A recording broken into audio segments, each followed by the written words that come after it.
शिकार चाहिँ हामी फेरि दिउँसै गर्छौँ केही चाहिँदैन सेफ्टी आगो सागो केही पनि चाहिँदैन बस कोदालो भए पुग्छ होइन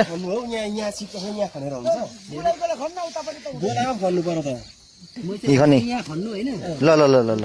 आफ्नै तरिकाले गर्नु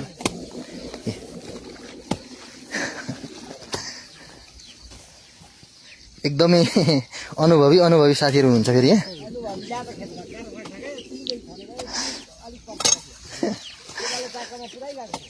यो खेतको आँखा बाजो गरे जस्तो नि हुने भित्ता खुर्के जस्तो पनि होइन शिकार पनि पाइने भनेर हाम्रो श्यामराज सर चाहिँ लागि परिरहनु भएको छ अनुमान लगाउँदै हुन्छ कतातिर चाहिँ हुन्छ भनेर ओहो फेरि के अनुभव यो परिएन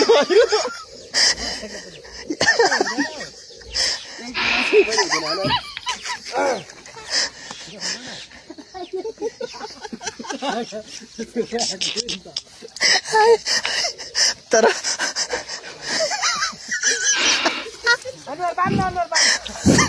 उहाँको लागि यो त केही पनि होइन फेरि यो